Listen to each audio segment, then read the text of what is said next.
Oh.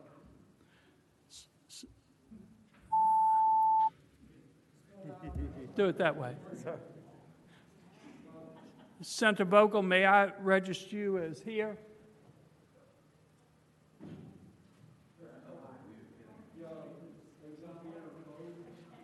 All right. Yeah, she's on her seat. She's in the room, but she's not at her seat. Yeah, she's not by her camera. Okay. Well, Mr. Chairman, a quorum is present. Okay. We've got a pretty full docket today.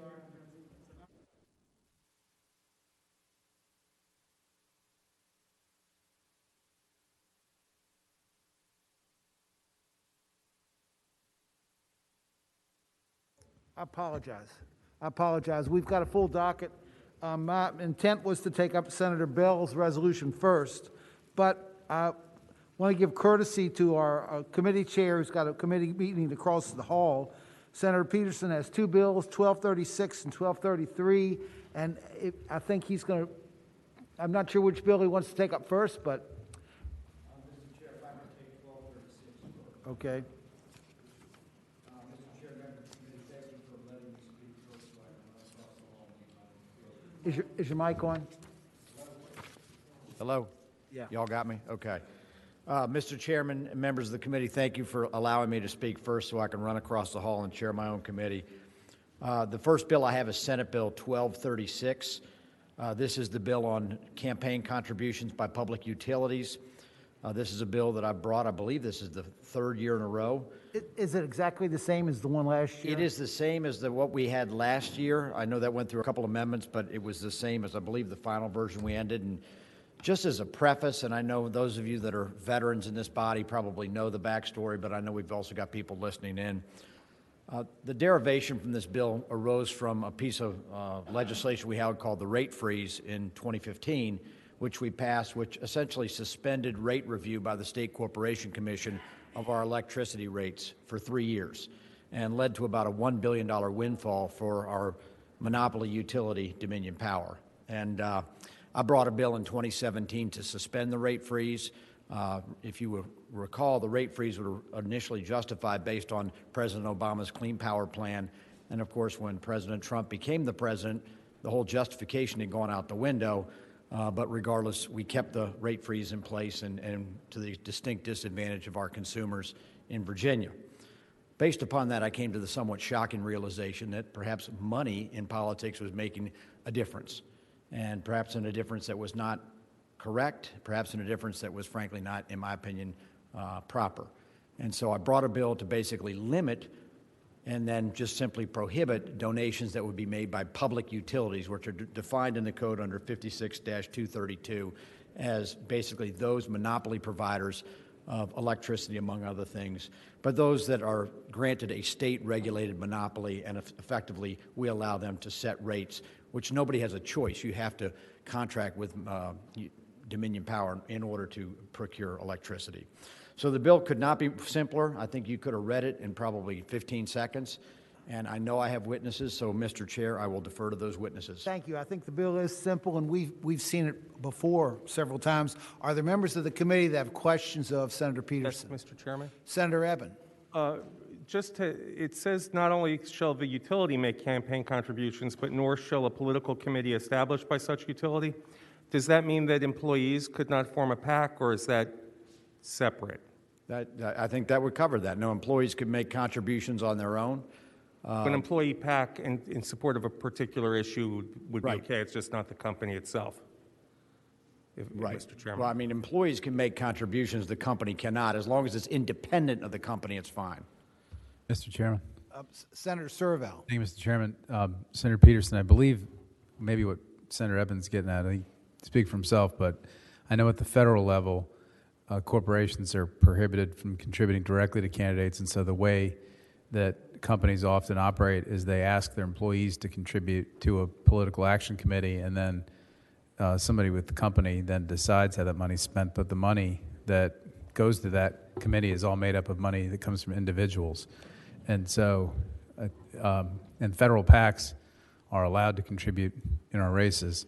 I think that's probably what he was getting at, whether you're aiming at that or not.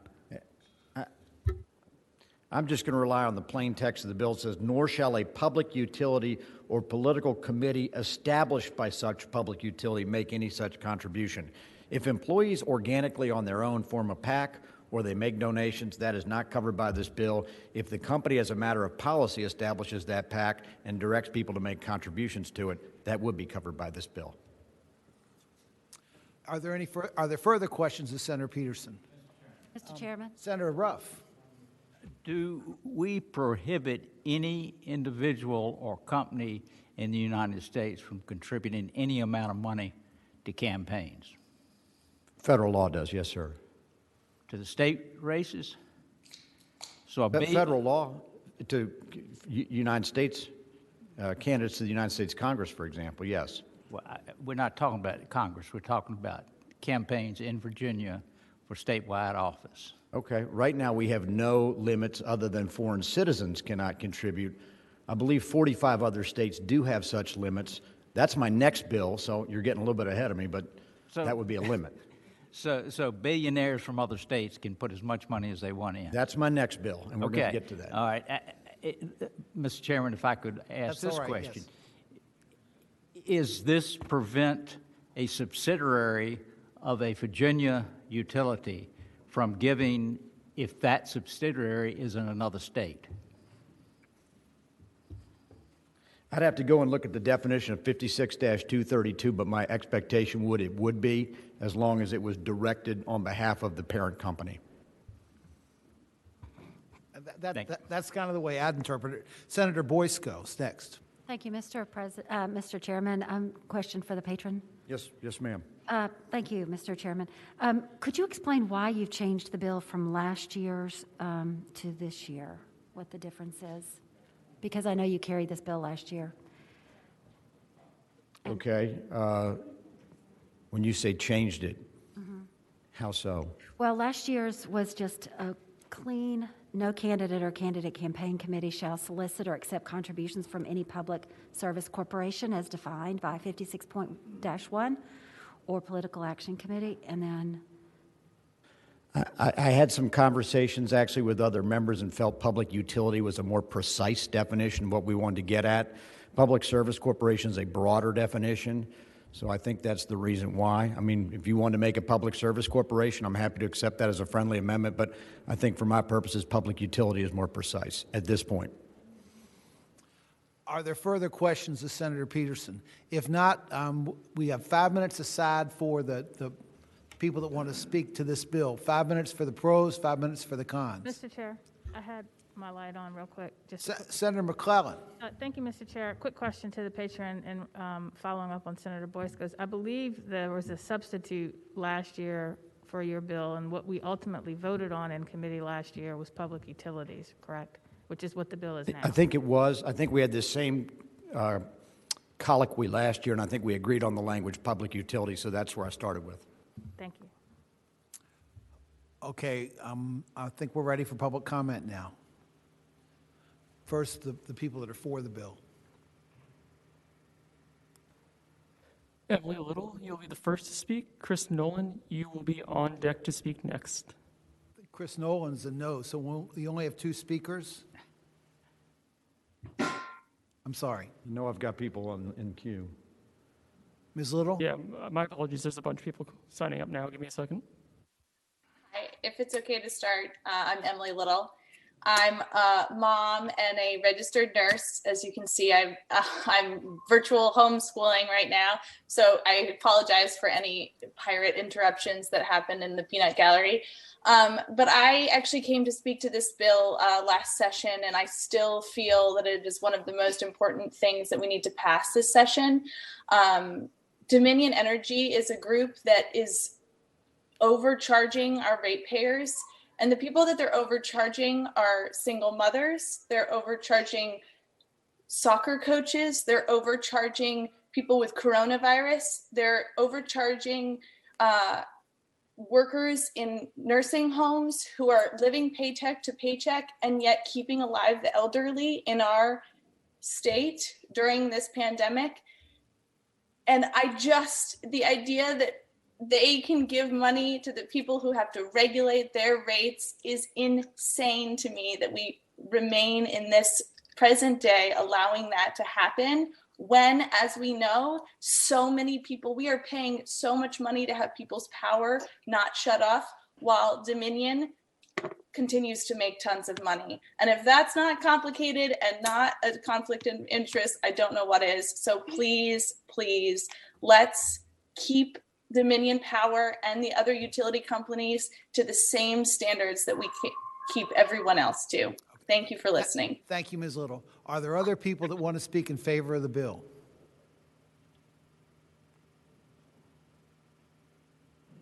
Jeffrey Jacobs.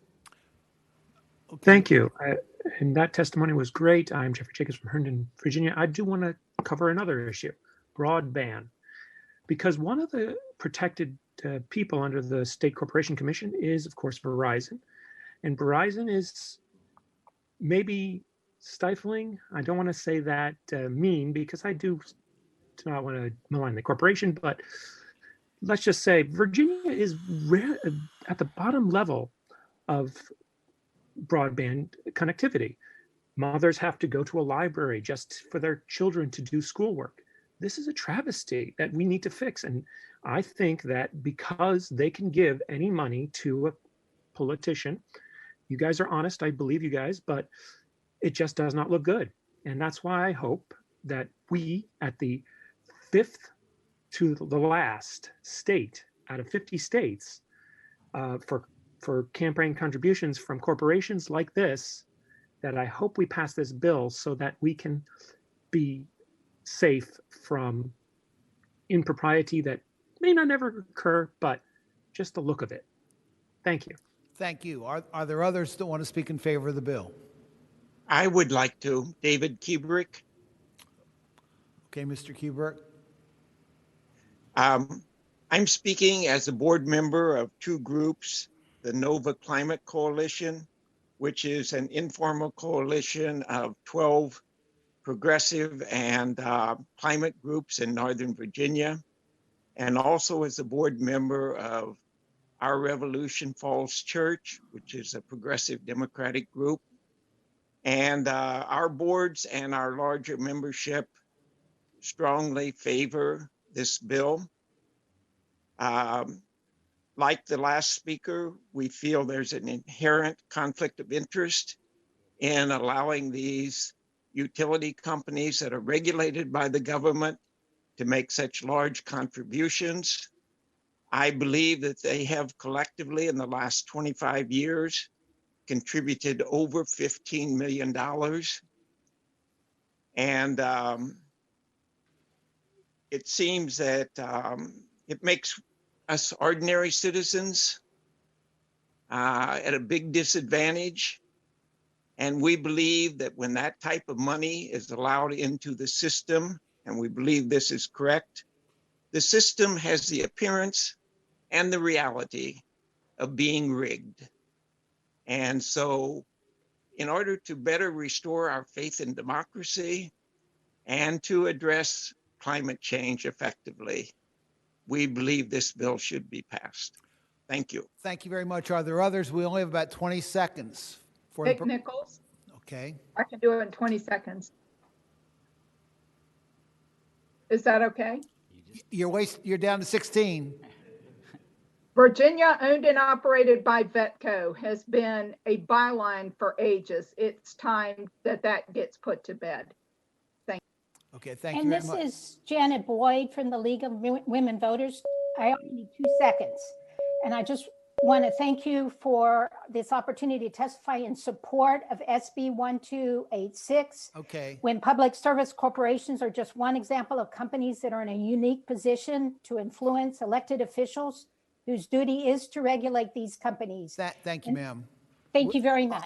Are there others, if you just raise your hands, or tell me your names? I'm Narissa Turner with the Virginia Conservation Network, and we are in support of this bill. Okay, are there others that would just like to identify themselves? Okay, we have 5 minutes for the opponents. Karen Greenaway. Karen Greenaway, are you for the bill? Yes. Okay, thank you, ma'am. 5 minutes for the opponents. Mr. Chairman, If I had 5 can you minutes hear for me? I could hear you, yes. All right, Mr. Chairman, Chris Nolan, McGuire Woods here on behalf of Dominion Energy. I know our time is short. Dominion opposes the bill. It opposed it last year. And nothing has changed in that this bill continues to single out one type of corporation and treat it differently from all others by banning a type of political speech. And it goes well beyond addressing the concerns of the patron or what you've heard today with regard to political support of candidates for the General Assembly. And Senator Ruff picked up on the fact that it applies to subsidiaries. Well, it also applies to holding companies of those public utilities, which may have unregulated assets in its portfolio. Those are captured, that holding company is captured by this bill as well. And it also prohibits contributions to any candidate. It's not just candidates of the General Assembly, but any elected office in Virginia and to many non-candidate organizations as well, referenda committee, etc. The majority of companies and special interests that regularly have issues before this General Assembly are not included in this bill, and that's a significant concern. It bans contributions by one group of companies, but continues to allow it for others and other special interest groups that are no less affected by the decisions that are made by this body. And we believe that you shouldn't be treating corporations and political donors differently with regard to their political speech in Virginia. And I'll yield the rest of the time to the people behind me. Thank you very much. Who's next? Okay, go ahead, Ron. Good afternoon, Mr. Chairman and members of the committee. Ron Jefferson, Appalachian Power. We do oppose the bill. APCO's parent company, as you know, American Electric Power, or AEP, operates in 11 states.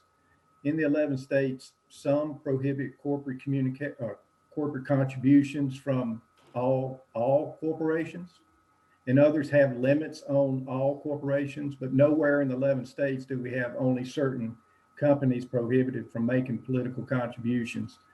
So Appalachian Power asks that you not support singling out certain companies and respectfully ask that you will oppose the bill. Thank you, sir. Oh, thank you, sir. Who's next? Good afternoon, Mr. Chairman, members of the committee, Senator Peterson. I'm Eric Risen, Director of Public Policy for the Virginia Chamber of Commerce. And on behalf of our 27,000 member companies, we associate ourselves with the comments of Mr. Nolan and Mr. Jefferson and respectively oppose the limitations described in the bill and some of those unintended consequences therein. So thank you for your time this afternoon and appreciate your work. Thank you so much. Who's next? Looks like we have one other person in the room. Does Mr. Michael Deal? Deal, would you unmute and please go ahead?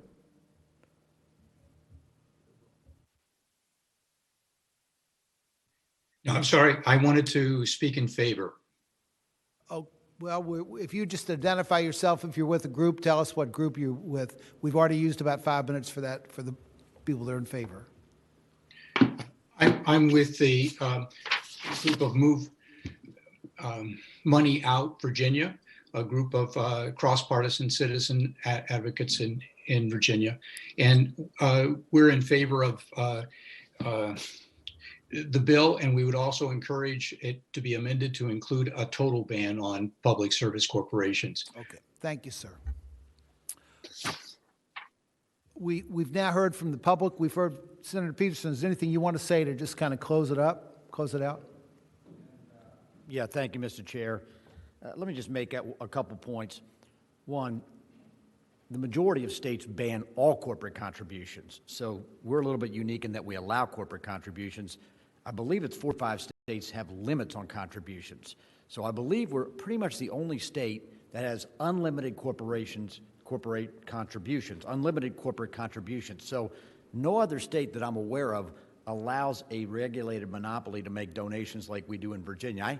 I had a case in Utah involving the public utility out there. People thought I was nuts when I told them about the fact that our utilities can make political donations, but it's true. So again, I don't want to repeat myself. You all have heard these arguments, and I'll leave it to your best interest. We have heard the bill before. Are there members of the committee that have motions?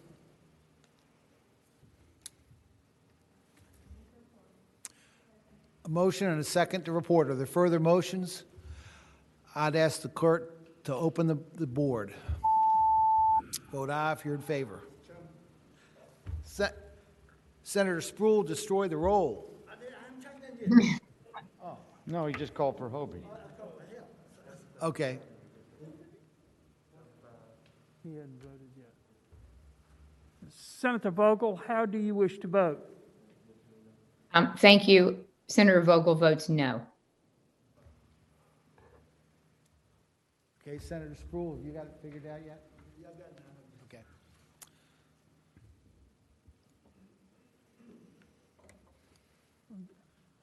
Ayes 5, noes 10. Okay. Ayes 5, noes 10. The bill fails. That was the same vote you got last year, Senator Peterson. Can you do I it? need one more election cycle.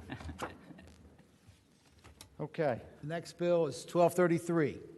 1233 is also a bill you saw last year, and it anticipates the question I had from Senator Ruff, which is, what do you do about out-of-state billionaires or in-state billionaires, for that matter, who make political donations?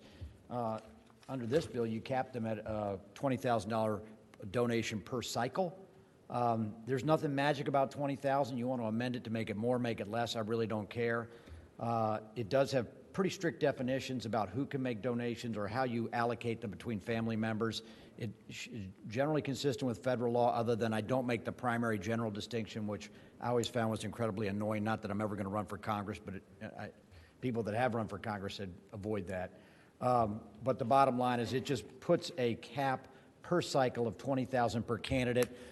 The best argument against my bill is it gives the House of Delegates more favorable treatment than the Senate. You are exactly correct. You want to make an amendment to make ours either annually or change that, I'm open to that. But the principle is very simple, and that is we should not have unlimited contributions in Virginia. And Senator Peterson, a 20,000 cap matters. It's the same thing whether you're running for governor or House of Delegates. Per person. So you and your wife want to do 20 grand to my reelection each, that's 40 grand. Okay. You know. You count on it. One of your kids, 60. I love it. Okay. Okay. Are there questions of Senator Peterson? Mr. Chairman. Senator McDougal. Dougal, okay. Mr. Chairman, Senator Peterson, did you include unions in this cap? It's yes. The only the exception is a political party committee. So everybody's included in this cap, other than a candidate, spouse, child, parent, or a political party committee. Mr. Chairman.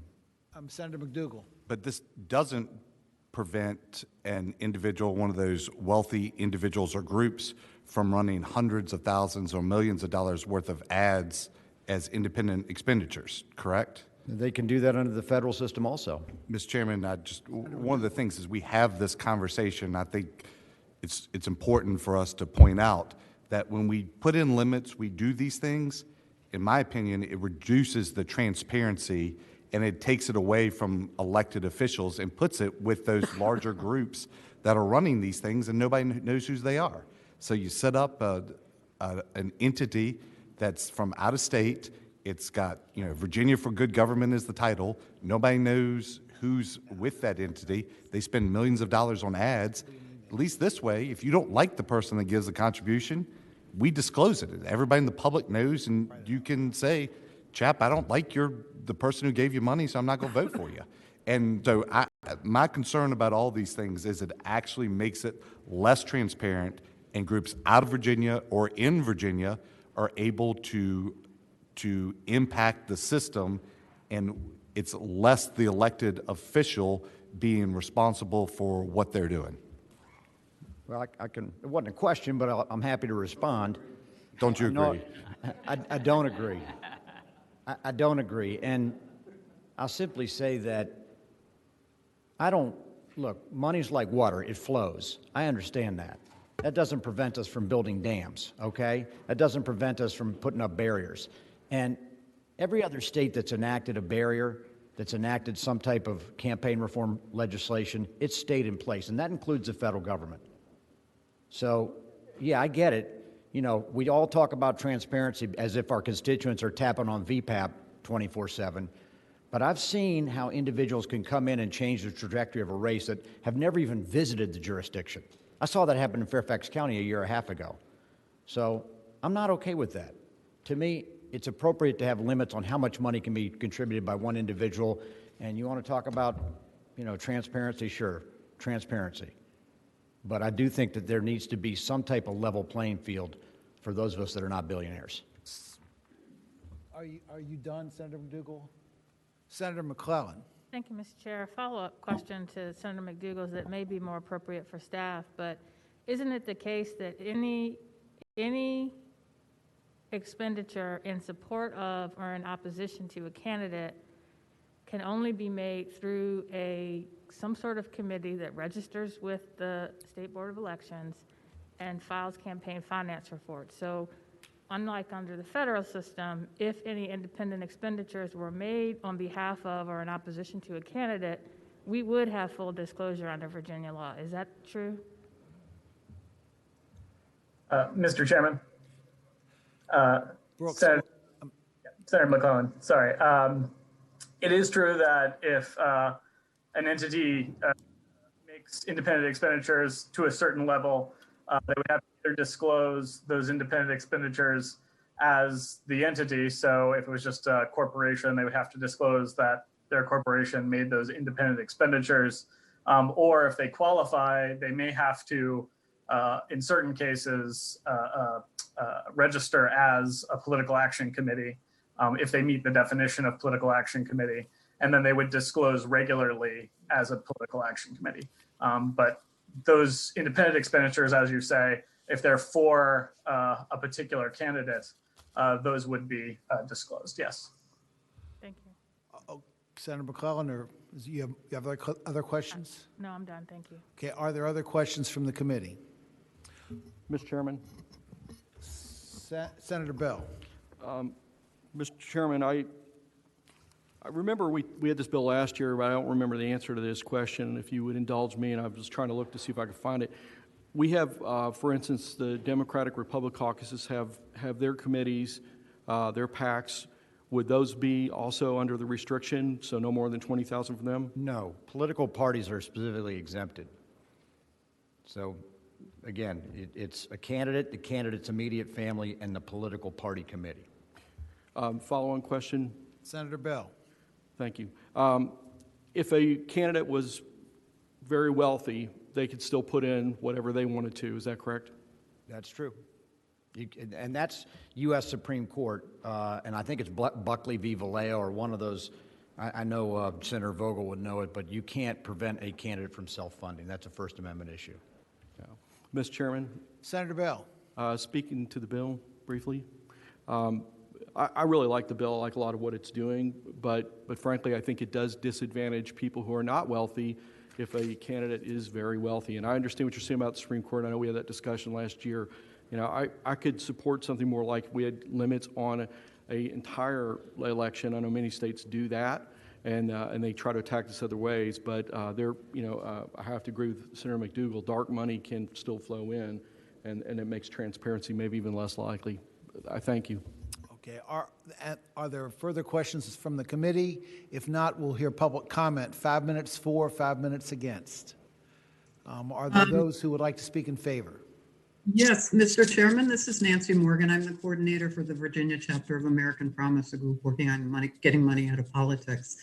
And I support the bill. 30 years, Governor Wilder came up with a commission report on campaign finance, corruption, and ethics. And they recommended that campaign finance limitations be imposed here in Virginia. So we've been waiting for 30 years to join the 45 other states that have limitations on their campaign finance. Of those, 22 have complete bans on corporate contributions. And if you look at nationally, Ohio has the highest limits at $13,000 per election. So I'd like to take an opportunity just to review some of the comments that were made on this bill last session. Some legislators argue that we should do nothing because of Supreme Court rulings obviously has opened the door to money going through the system. Virginia citizens feel that our legislature needs to take all measures within its policy toolkit to regulate that. It was said that we have a transparent system now. Just to remind ourselves, $500,000 came to one of our legislators. There are examples all over. And the fact that we know about this is because of the media and VPAC, which is funded by people like me who contribute $10 a month to support transparency. Is this a perfect bill? No. Do we agree we should have $20,000? No, that's above the national limits in Ohio. Do we believe that corporate contributions should be banned? Yes, like 22 other states. In fact, last year, Dominion and Appalachian said they didn't want to be discriminated against, but they would support a corporate ban. So I would love to have somebody make an amendment. Let's just make a $10,000 limit. Let's put on a corporate ban. I vote yes on this bill as a down payment to Virginia citizens who've been waiting 30 years for comprehensive campaign finance reform. Thank you, Mr. Chair. Thank you very much. Who's next? Janet Boyd from the League of Women Voters, please. Yes, ma'am. Thank you for this opportunity to speak in support of SB 1233 on behalf of the League of Women Voters of Virginia. My name is Janet Boyd. I am the Director of Voter Services and chair the League's Campaign Finance Issue Group.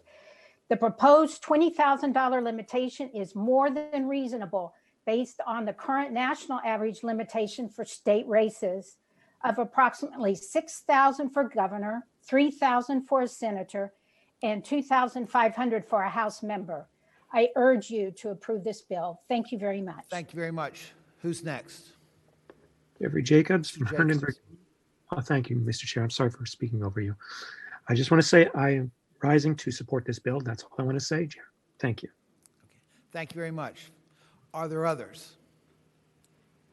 There do not appear to be. Yes, Karen Greenaway, American Promise, Virginia. You're breaking up there, Ms. Greenway. Karen Greenaway, American Promise, Virginia. Okay. Yes, ma'am. I simply want to say that in states that have enacted limitations, one way to get over the concern about the billionaire who comes in and funds campaigns is to, if a campaign self-funds and a billionaire brings in a certain more money than a certain amount established by law, then the campaign limitations are removed on the other candidate. Thank you very much. I want to also lend my support to this bill. Okay, thank you very much. Are there others?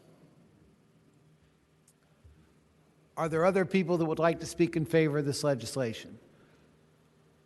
Are there those who would like to speak another way in opposition to this legislation? Okay, the committee has the bill. Are there motions or Senator Peterson, do you want anything do you want to close it out? Well, I was just making a thumbs up gesture to try and encourage you all. I appreciate the comments of my allies, and I think the bill speaks for itself. I hope we can join 45 other states in doing this. Okay, the bill's pretty straightforward and it's before you. Is there a motion? Move to report. There's a motion and a second. Are there further motions? Or is there further discussion? Okay, if the clerk would open the roll and you'd vote aye if you're in favor of the bill.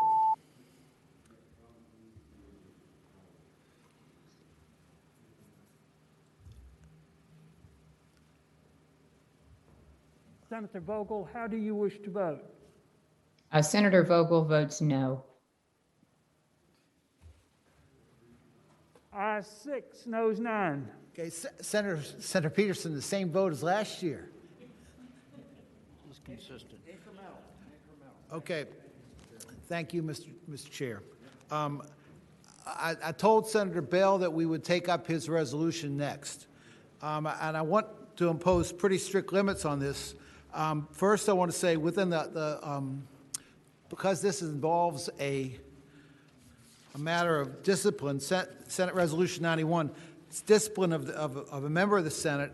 I want to state that it's within the power of the Senate to discipline its members for a violation of the law or the Virginia rules, under the code, and under the Constitution. I also want to say that there are 3 responsibilities. Number 1, to permit allegations to be brought forward and examined. Number 2, to act as a fact-finding body for the committee. And number 3, to report our conclusions, whether any violation has occurred and what the appropriate response of the committee and the Senate to a violation may be. In this case, there are more severe remedies that could be sought, but in this case, only one remedy is being sought, and that's a finding of censure. And I'm going to treat this like just a regular bill. We're going to start 20 minutes per side, starting with when Senator Bell starts, and then we'll go 20 minutes when Senator Bell finishes for Senator Chase or whomever else wishes to speak. Senator Bell. Thank you, Mr. Chairman. Members of the Privileges and Elections Committee, it brings me no joy to present this resolution before you today. Frankly, it was a difficult decision to use a precious bill slot to introduce this resolution, especially during a pandemic when there's so many pressing needs in all of our districts. However, for me, the need to protect the honor of this body compelled me to move forward. This is not an issue intended to be an issue of Democrats versus Republicans, not about campaigns or pandering to bases. For me, this is an issue of right and wrong. What are our responsibilities and behaviors that are expected of elected officials and members of the Senate of Virginia? That's what this is about. Censorship of members isn't common. The most recent censorship took place in 1987 when Senator Babelas, a Democrat, was censured for having a financial conflict of interest. Before that, there were 4 censorships between 1796 and 1926. This is not something that is enacted very often or is a knee-jerk reaction against someone we don't agree with, but is enacted when the actions of an elected official rise to a level where the integrity and honor of our institution is put at risk. I served in the United States military for almost 25 years. When I enlisted in 1981 and several re-enlistments, and when I was commissioned as an officer and at each promotion, I took an oath to uphold the Constitution of the United States, very similar to the oath we take here. Oaths mean a lot to me. When I saw our Capitol attacked on January 6, 2021, it was one of the most horrific things I've experienced in my life. Frankly, what was even more troubling, though, was to know the involvement was from one of our own senators, the senior senator from Chesterfield. On January 6, our nation lost 6 people in this insurrection, which included Capitol Police Officer Brian Sicknick, who is a constituent of Senator Barker and Delegate Watts.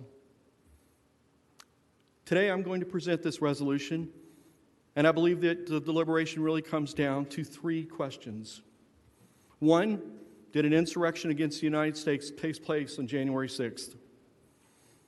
Did the senior senator from Chesterfield play a role in inciting the insurrection by speaking at the Stop the Steal rally in Washington, D.C., and by spreading falsehoods and misleading information at the rally and the time leading up to the rally? Did the senior senator from Chesterfield's statements after the insurgency support those who attacked the United States Capitol on January 6th? And finally, was the conduct of the senior senator from Chesterfield unbecoming of a senator serving in the Virginia General Assembly? When we took office in the Virginia Senate, each of us took an oath. I'll read that to you. I do solemnly swear that I will support the Constitution of the United States and the Constitution of the Commonwealth of Virginia, and that I will well and impartially discharge all the duties incumbent upon me as according to the best of my ability, so help me God. Since 1619, legislators who have served in the Virginia General Assembly have taken an oath. In the first line of that oath, we swear support to the Constitution of the United States. The 14th Amendment of the Constitution provides that no person shall hold any office, civil or military, under the United States or under any state, who, having previously taken an oath as a member of any state legislature to support the Constitution of the United States, shall have engaged in insurrection or rebellion against the same, or given aid or comfort to the enemies thereof.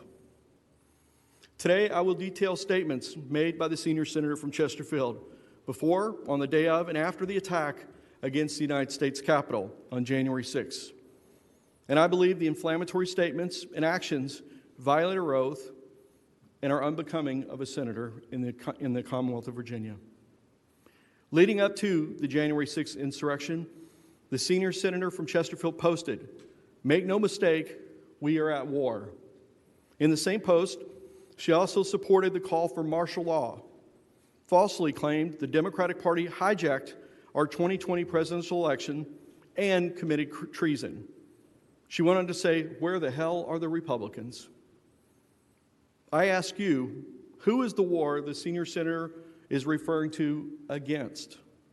Since her remarks also call for the use of martial law and the deployment of the U.S. military in an attempt to overturn the presidential elections, I can only conclude the war she's referring to is against the United States. I believe that as elected officials and Virginia state senators, our words matter. And we must be held responsible if we spread falsehoods that incite violence and promote sedition. On November 24, 2020, the senior senator from Chesterfield said, "Make no mistake, the Virginia Democratic Party is racist to its core." When referring to one of our Senate colleagues, the senior senator from Richmond City, she attacked her by saying, because she serves as the vice chair of the Virginia Legislative Black Caucus, that she cannot be for all Virginians, and she is not, all capitals. These are insightful words. The senior senator remarks in social media posts in the time leading up to and at the Stop the Steal rally attempted to forge a conspiracy theory that used the COVID-19 virus to question the outcome of the 2020 presidential election. Last week on the Senate floor, the senior senator said that under the pretense of COVID, the 2020 presidential elections were hijacked. Repeatedly, the senior senator has said, "I don't do COVID," has dismissed recommended precautions such as wearing a mask. By downplaying COVID-19 precautions and then using the deadly pandemic as a guise to promote debunked conspiracy theories, the senior senator from Chesterfield is not only falsely promoting a flawed attack against the validity of our elections, she is also disrespecting the death of 400,000 Americans, including one of our own beloved senators. The numerous misleading and incendiary remarks and social media posts the senator made helped to incite and sow the seeds of distrust that set the stage for the January 6th insurrection. On the morning of January 6th, the senior senator from Chesterfield spoke at the Stop the Steal rally in Washington, D.C., the rally which was led by President Donald Trump. Specifically, the senior senator told the crowd at the Stop the Steal rally, quote, "The 2020 presidential elections had been stolen." She falsely claimed that the Second Amendment rights had been taken away from citizens in Virginia. She reiterated her opposition to mask wearing, blaming COVID-19 propaganda, as she called it, for spreading socialism and the virus being biological warfare from China. She said people are tired of being told what to do. They deserve to have the choice to wear a mask or get a vaccination. We will not allow an oppressive government or governor, and we are here today to stand with President Trump to openly contest this election, which we know was stolen from the people of the United States of America.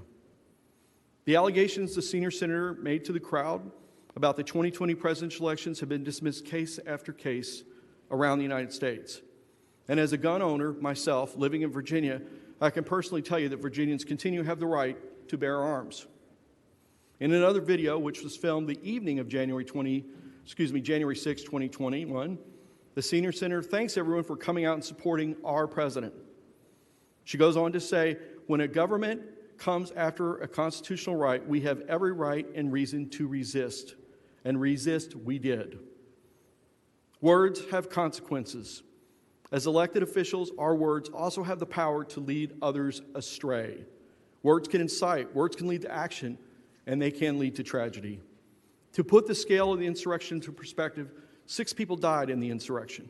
5 at the day of, 1 suicide, which was related afterwards. This is more people than died in the attacks against the United States Embassy in Benghazi. 2 police officers died as a result of the insurrection. 1 officer was brutally murdered when he was beaten with a fire extinguisher. Many more were injured. Again, I say words matter. In the aftermath of the violence and the desecration of our capital, the senior senator from Chesterfield has continued to propagate misinformation and has never budged from her support of the insurgents who stormed our capital. On the day after the insurrection, the senior senator from Chesterfield said during an interview with the Chesterfield Observer, it could be the beginning of a revolution by people who support President Donald Trump. When you back good people, law-abiding citizens, into the corner, they will push back. When you give them no other options, when you cheat them of their elections, when you take away their constitutional rights and freedoms, you're backing patriots like myself into a corner. We would like to have a peaceful resolution to the events of the day, but as you can see, there are already many patriots that we've had enough.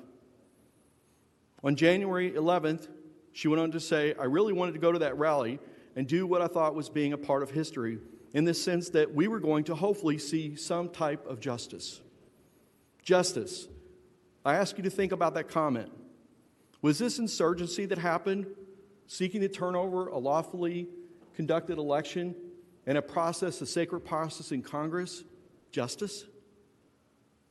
The senior senator went on to comment, these were not rioters or looters. These were patriots who love their country and do not want to see our great republic turn into a socialist country. The insurgents, who the senior senator from Chesterfield refers to as patriots and heroes, included people who wore offensive and racist attire, people who wore anti-Semitic shirts, these people who vandalized and looted our Capitol, and many who came to the Capitol armed with pipe bombs, Molotov cocktails, spears, assault weapons, stun guns, and even zip ties, which were intended to be used to detain senators and congresswomen. So I ask, were the patriots and heroes the senior senator from Chesterfield that she's referring to, are these the same people who attacked D.C. Metropolitan Police Officer Michael Fanone? While he was valiantly defending our Capitol, he was attacked by insurgents. He was forced to the ground. As he laid on the ground after being tasered several times in the back of his neck by the insurgents, he was defenseless. Insurgents then took his spare ammunition, ripped the police radio off his chest, and even stole his badge. All the while, Officer Fanone bravely tried to fight off the insurgents who were trying to take his gun, as he heard them screaming out, "Kill him with his own gun. Kill him with his own gun." Again, words matter. I believe the insurgents who attacked Officer Fanone and those who attacked our Capitol are criminals who should be prosecuted to the full extent of the law. Last week, we heard the senior senator from Chesterfield say, it was a great honor to speak at the January 6th Stop the Steal rally in Washington, D.C. A great honor. Let's be clear, speaking at the Stop the Steal rally and the role that the senior senator from Chesterfield played helped fuel the fires of insurrection. The comments and actions of the President of the United States that have led to his impeachment, and the comments and actions of the senior senator from Chesterfield in many ways mimic the President. Her actions must also have consequences. On the floor of the Senate, we also heard the senior senator from Chesterfield continue her campaign of misinformation and falsehoods that have been widely debunked and been unsuccessful in 54 courtrooms throughout the United States. On January 14th, this is only 5 days ago, after the elections had been certified, in a statement published in the New York Times, the senior senator from Chesterfield maintained that President Trump might still be sworn in on January 20th, and that Republicans who blocked the alternative plan would be punished by the president's supporters. As a result of this large pattern of misinformation, social media site Facebook banned her from posting. In response to criticisms, the senior senator has claimed she has a First Amendment right to the freedom of speech. In our great country, all of us have that right. But let's be clear, that right's not absolute. Freedom of speech does not include the right to incite actions that would harm others. Shouting fire in a crowded theater. Numerous courts have found that common limitations or boundaries to freedom of speech include libel, slander, obscenity, pornography, sedition, incitement, and many other specific cases. These general limitations are often known as the harm principle.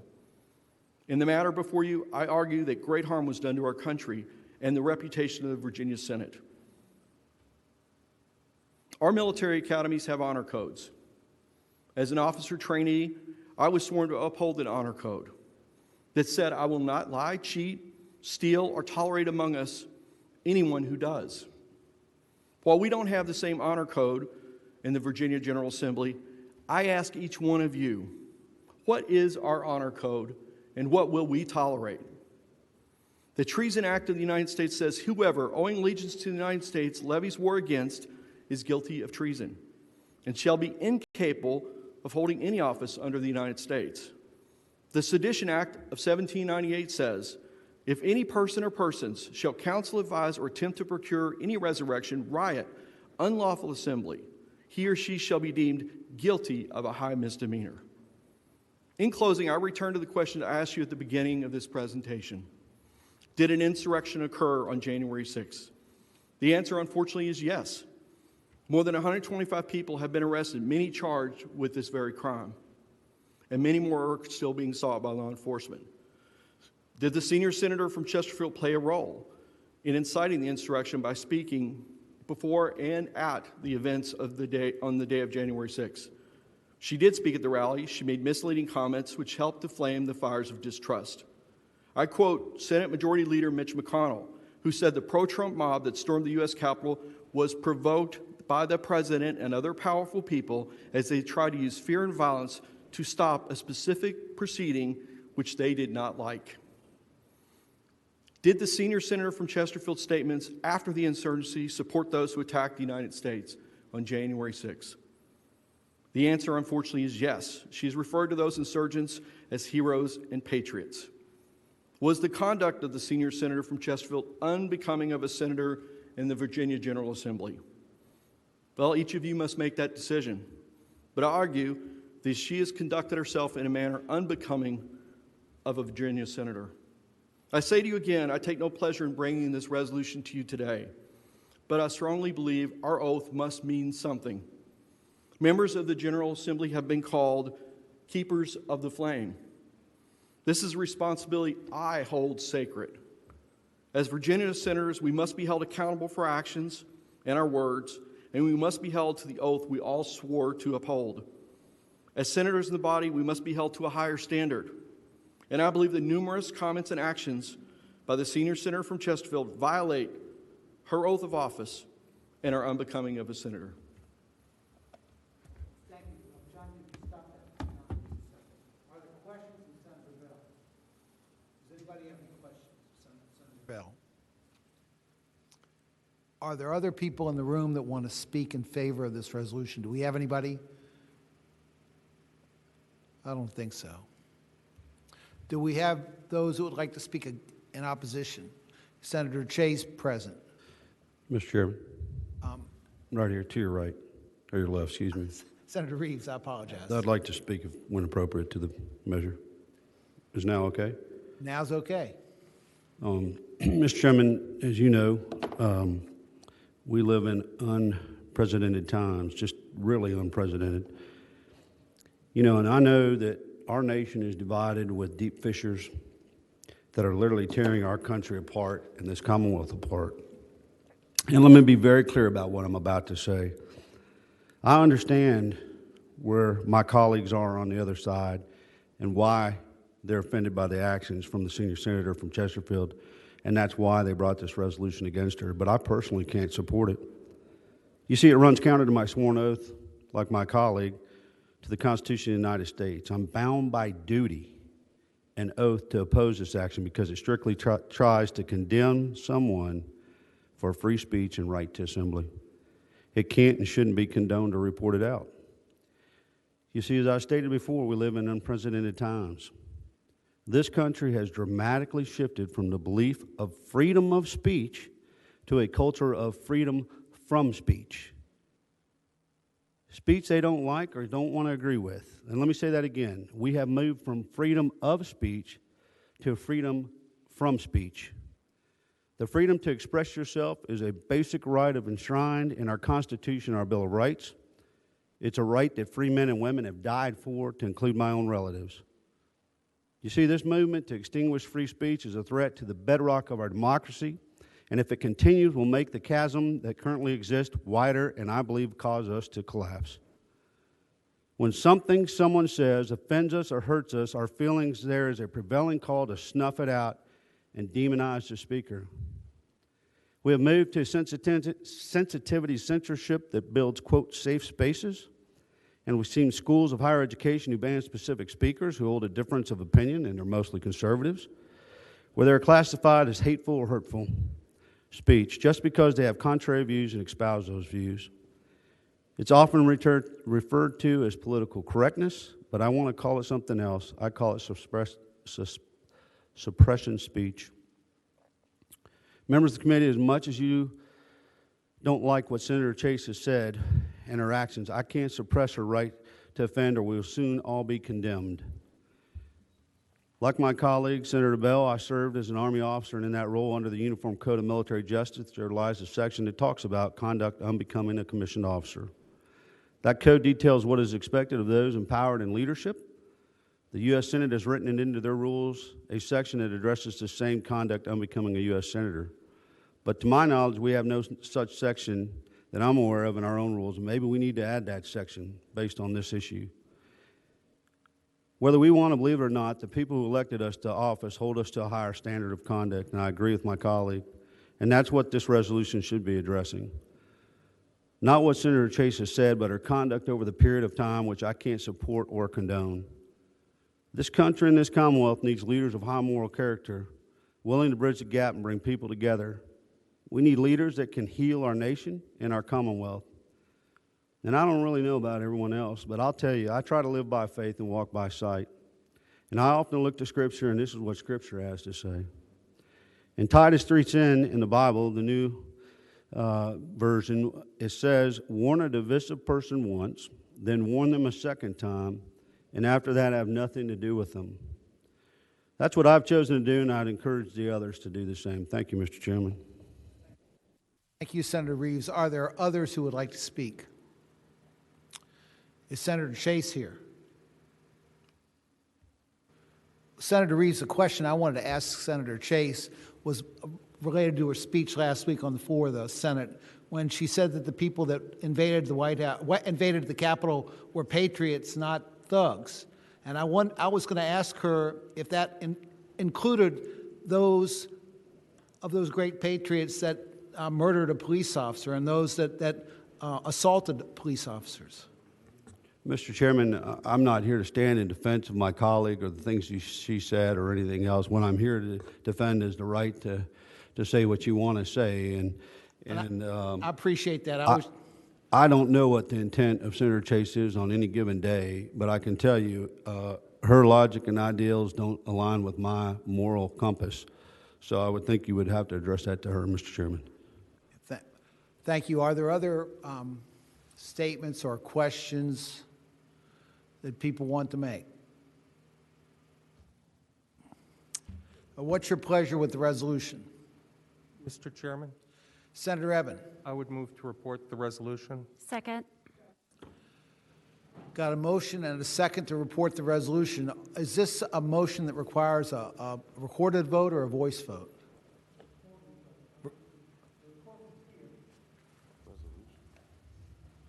Is this, it's a Senate resolution, does it require a recorded vote? Recorded vote? Yes, I've been told that. Yes. We'll record it, we don't have any, we're not.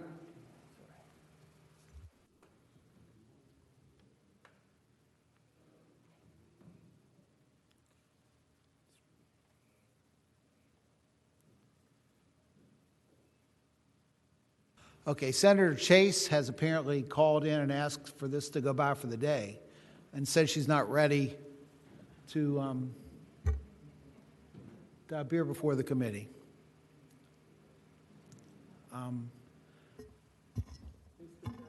Senator Eben. Was this on our calendar and publicly noticed? I thought it was, but my aide told me that she didn't personally text Senator Chase or Senator Chase's aide, so I can't swear that Senator Chase had personal notice of this, but the public had notice, certainly. Well, Mr. Chairman, Senator Bell. I spoke with Senator Chase. Frankly, there were about 20 pictures in the newspaper when I did it last week on the floor. She asked me then if she could have 3 days to prepare, and I told her I thought it would be more than 3 days before it came up. So to that point, she knew about it then. What's the pleasure of the committee? A member of the Senate has asked for the courtesy of having the bill go by. We've had the presentation. We've heard the arguments. Mr. Chairman, Senator Howe. we have a motion and a second on the floor. Okay, I guess if we were going to extend the courtesy of this to a member of the Senate, we would have to have, somebody would have to withdraw the motion. And if that doesn't occur, we'll just have to take the motion up. Speaking to the motion, Mr. Senator Eben. This action was one that the subject of the action had personal knowledge of, according to Senator Bell, and he discussed it with her. It was in the newspaper. Usually when our names appear in the paper as having an action about us at a committee, I would assume you would know about it. And there's nothing preventing her from speaking to us now via Zoom or otherwise if she chose to. But I thought that you made a very good point, and I had written it down. I was going to ask Senator Chase one question, which was whether or not she regretted calling the people who stormed the Capitol and murdered a Capitol Hill police officer patriots. But she could have been here if she had chosen to.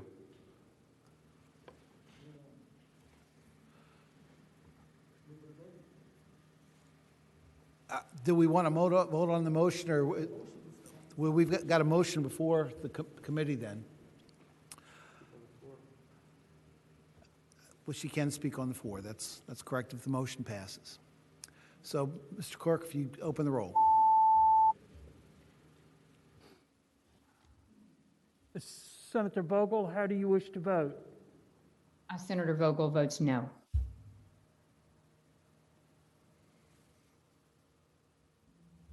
Ayes 9, no 6. Okay, the motion passes. The next block of bills that I've got on the docket relate to the governor's appointments, and the reason they were fairly high on the docket is that they have to be resolved within a few days of the beginning of the session. Has everybody had a chance to go over these SJ 298, 299, 300, 301, 302, and 303? And you might want to go over more for conflicts. Does anybody have a problem with any of these resolutions? Okay, on Senate Joint Resolution 299, my daughter is appointed to something, so on line 21, I'm going to abstain, but I intend to vote on the resolution as a whole. I think we have a technical amendment on 299 that relates to somebody's address, too. Is that right, Brooks? Mr. Chairman, that's correct. Would you like me to read that in? Yes, please. On line 198 of Resolution 299, as introduced, after Marquez strike McLean and insert Penhook. Okay. Mr. Chairman, I would make that motion. Okay.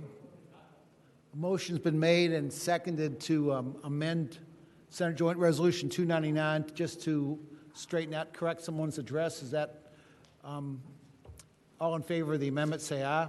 Aye. Okay, opposed, no. That's just to straighten out the address of someone who's been appointed to the George Mason Board. Mr. Chair. Senator McClellan. Thank you, Mr. Chair. I'm going to need to abstain on Senate Joint Resolution 300. I don't know if that needs to come out of the block or if I just need to specify. If you could just identify the line you need to abstain on, you can vote on the resolution. Oh, okay. Then I have to abstain on I don't have the line number, but it's the appointment of David Mills to the Science Museum Board. It's on the Science Museum. We can figure that out? Yes, we can do that. But we need to vote on SJ 299 because of the amendment separately. It's a different motion. Okay. Okay, we've already adopted the amendment. So the rest of the amendments, 298, 300, 301, 302, and 303, we can vote on with one motion? Yes, sir. Okay. Is there a motion to adopt those or to report those I resolutions? move to report those resolutions. Is there a second? Okay, a motion and a second to adopt or to report resolutions 298, 300, 301, 302, and 303. Please open the roll.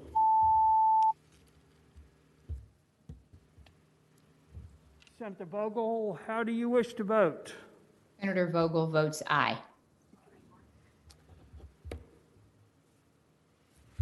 And ayes 15, no 0.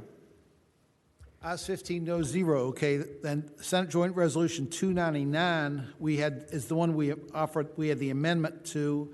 Is there a motion to report that resolution? Okay, is there a second? Okay, we've had a motion and a second to report Senate Joint Resolution 299. If you'd open the roll, I'd appreciate it. Senator Vogel, how do you wish to vote? Senator Vogel votes aye.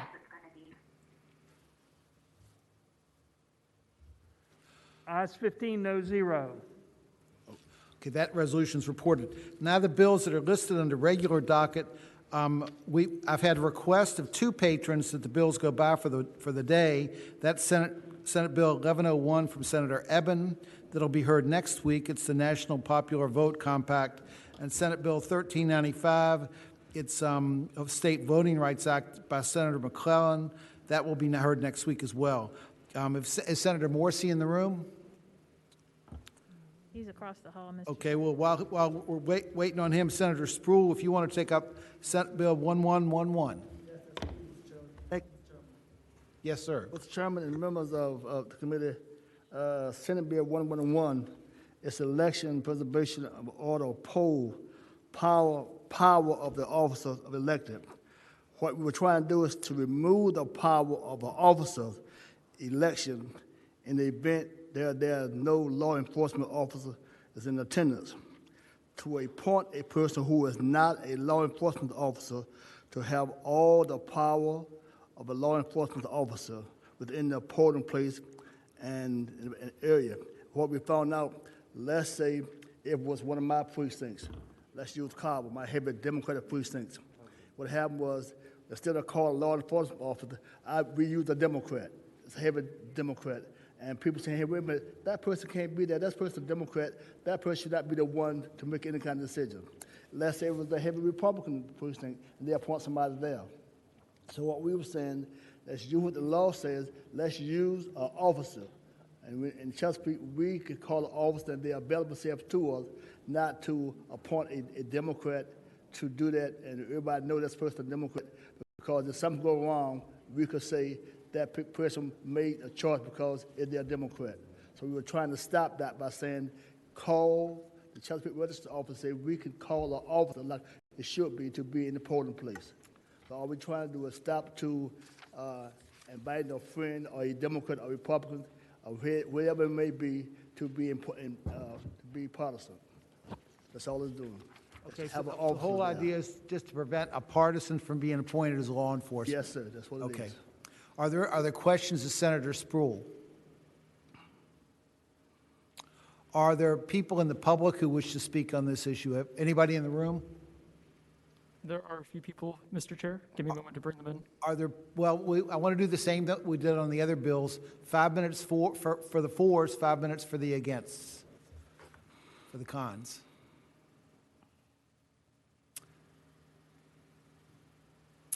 So if those people that are for the bill will have 5 minutes.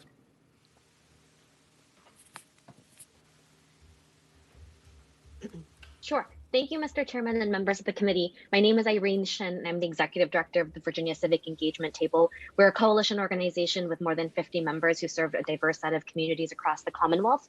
And one of the largest programs that we run is our Nonpartisan Election Protection, or EP, the goal of which is to ensure that every Virginia voter can fully exercise their right to vote. Last year, our EP program recruited over 1,000 volunteers throughout the state, and we had poll monitors in 29 different localities on election day and throughout early voting period as well. And we also monitor the national EP hotline to provide Virginia voters with live time help in case they have questions about their ballot or experience issues at the polls. Under current code, electoral board members who are partisan appointees would be allowed to essentially deputize any civilian with the same authority and powers as law enforcement officers. We believe this piece of code is not only a remnant of the Jim Crow era, but we also believe that it poses a potential danger, especially during these hypercharged political times. As an organization who is on the front lines of election day with hundreds of volunteers in the field, we think SB 1111 is a very common sense measure that would protect voters, poll workers, and most importantly, Virginia voters. Thank you for your consideration. Thank you so much. Who's next? Thank you, Mr. Chairman. Joan Port, League of Women Voters of Virginia. The lead is in support of this bill. Thank you. Thank you very much. Who's next?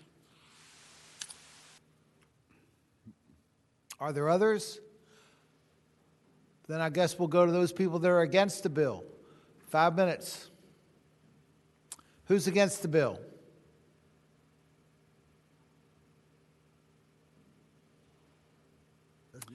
Doesn't look like anybody's against the bill or nobody that wants to speak. Oh, the bill's before the committee then. Report. Second. Got a motion and a second to report. Are there other motions? Is there further discussion? If not, please open the roll.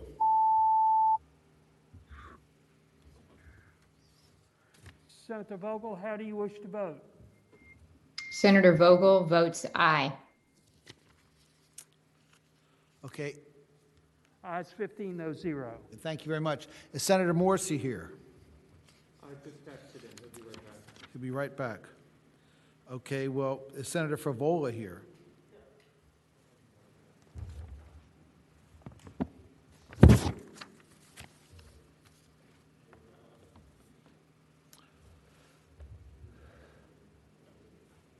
How about? So is Morrissey. Grab whoever you can, that's fine. Then the last bill is Senator Bell, who's on the committee.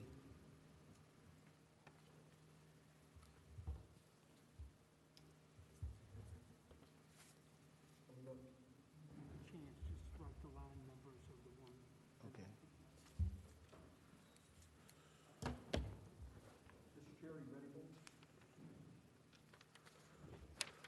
Mr. Chairman, Senator Bell. Senator Bell,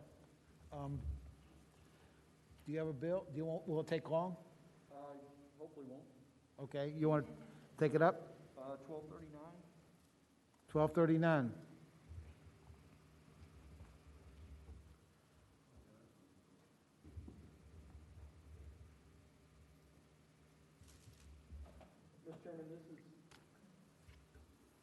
Mr. Chairman, this is a bill that responds really to the need to give registrars an option for mail ballots.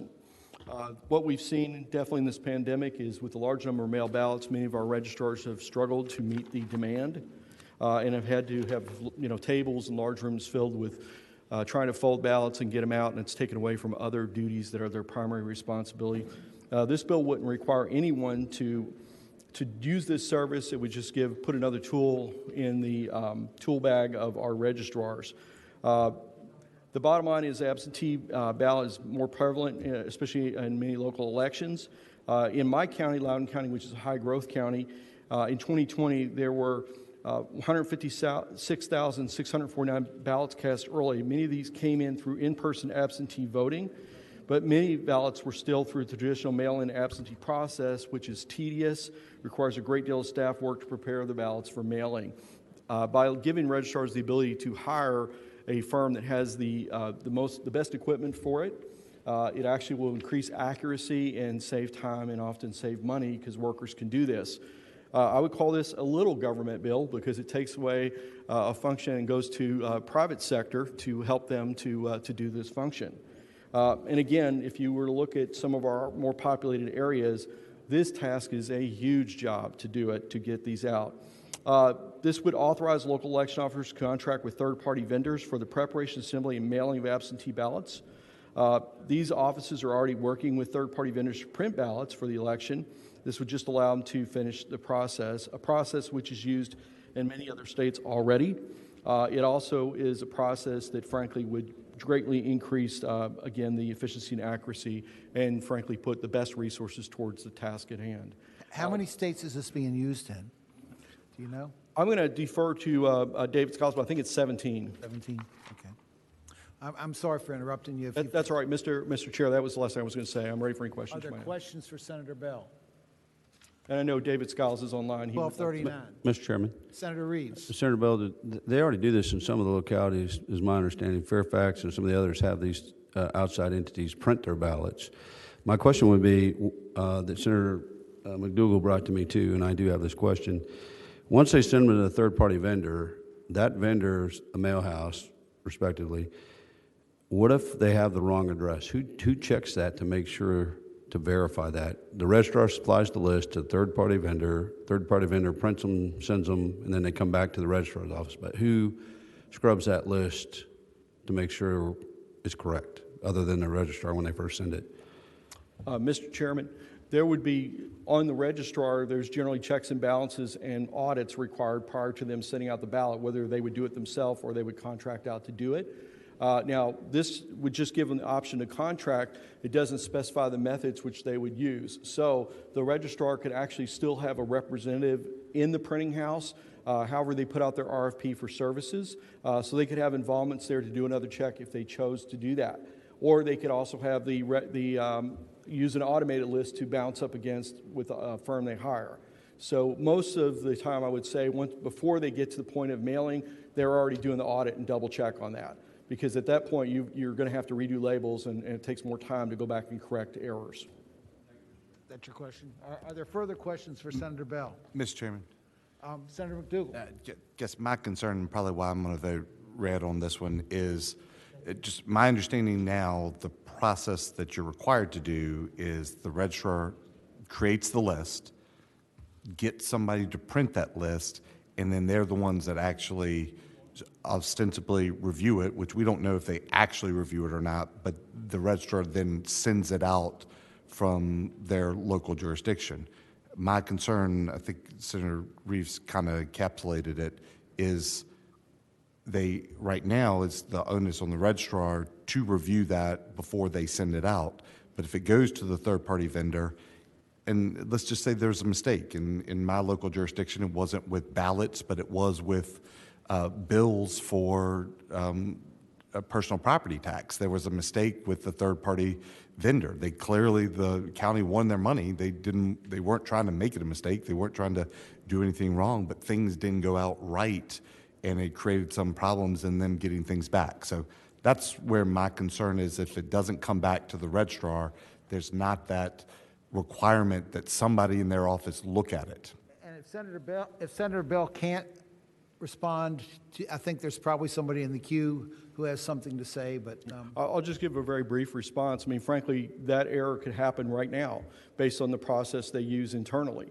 If they don't do the error checking before they mail it out themselves right now, that error would happen just the same. So it's really a process, and we're out in the process they would do it.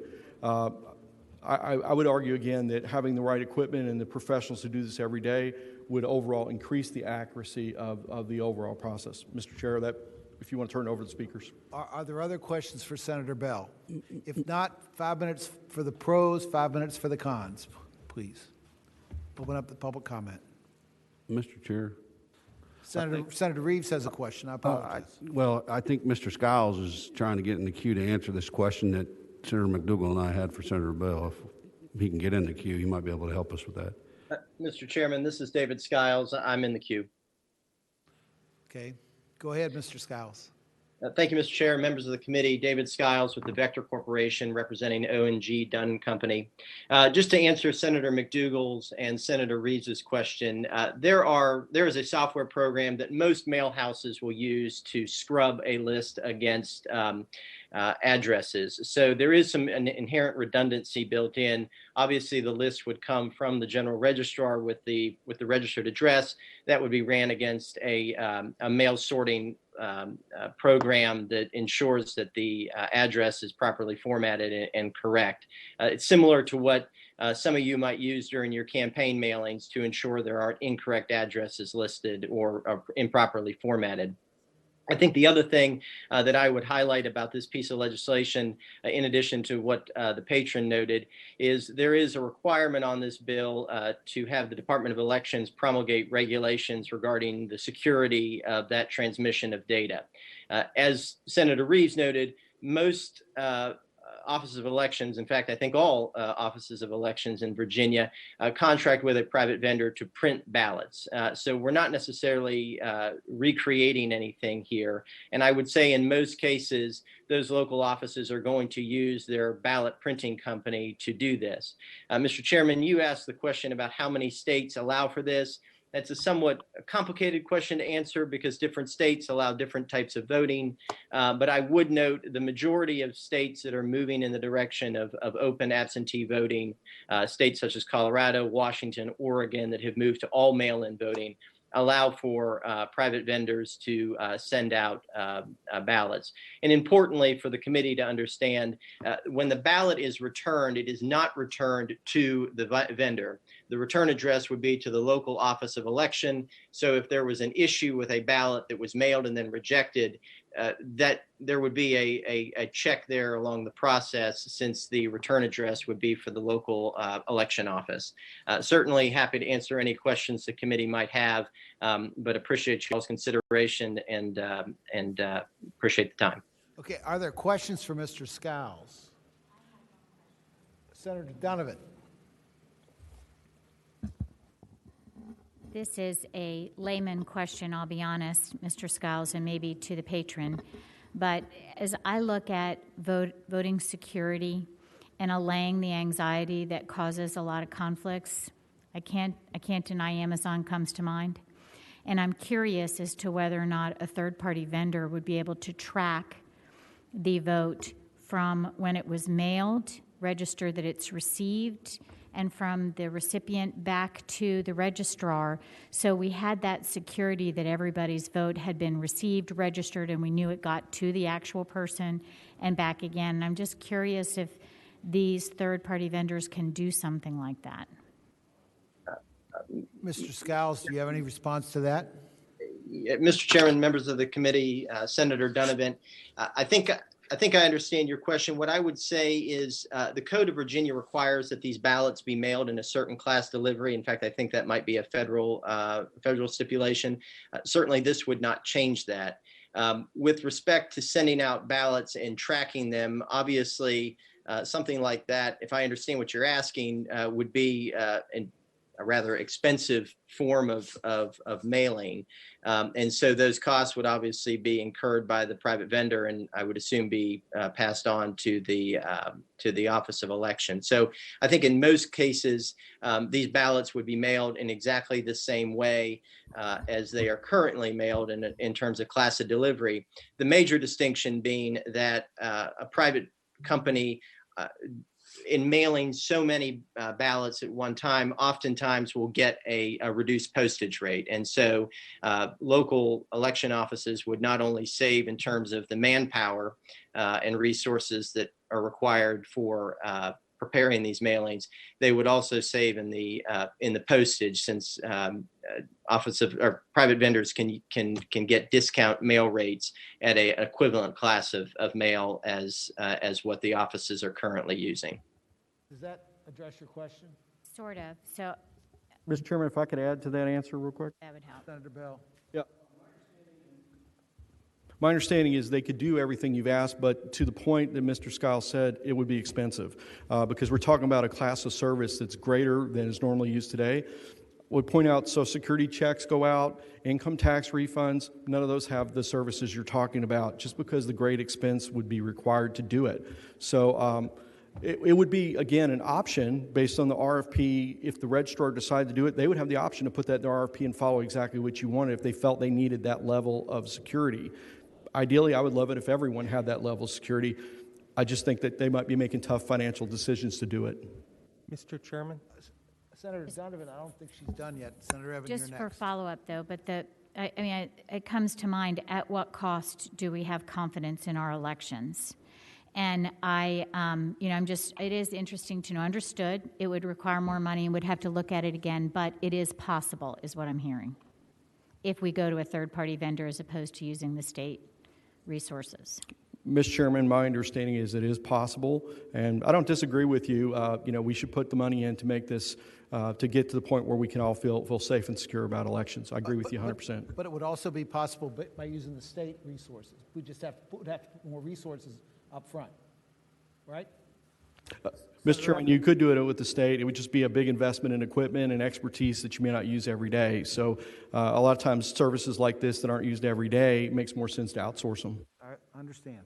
Senator Eben. Yeah, Mr. Chairman, I just wanted to point out that starting last year, I believe the State Board of Elections mandated barcodes. I think they're IMB codes or something that would go on the envelope that you return your ballot in. I think that's right. Mr. Chairman, this is David Skiles. I'm sorry not to interject. Senator Eben is exactly right, and certainly that's something that a private printing company could do and would do as part of the code. Thank you. Okay. Are there further questions to Mr. Skiles? If not, we're going to resume public testimony. Public comment. Are there other people that would like, in the public, who would like to speak in favor of this bill? Mr. Chairman, Yes, ma'am. this is Allison Robbins. I'm the Director of Elections and General Registrar in the County of Wise, and I am the President of the Voter Registrars Association. Our association supports this legislation. We believe that it will give general registrars the options necessary to ensure both the timely mailing of absentee ballots and that absentee balloting by mail is conducted in the most cost-effective manner possible. Let me ask you this, Ms. Robbins, if I can. I mean, the way I read the papers down your way, it seems like an awful lot of people down there don't have a lot of confidence in the way the election turned out this past fall. Do you think they'd have more confidence if a third-party vendor were mailing out the absentee ballots? You know, we support the legislation because we believe that general registrars and localities should have the option to use a third-party mailing, particularly if they have large quantities of absentee ballots that need to get mailed out. It will ensure that they can meet the deadlines required with the 45-day mailing of absentee voting. Considering that we have the permanent absentee list that will go into effect this year on July 1st of 2021, we anticipate that some localities will carry a large number of permanent by-mail ballots. So we don't anticipate that all localities would use this, but certainly some localities in larger jurisdictions will need it. Okay, thank you, ma'am. Are there others who would like to speak in favor of the bill? Are there people that would like to speak against the bill? Well, it doesn't appear so. The bill's before the committee. Mr. Chairman?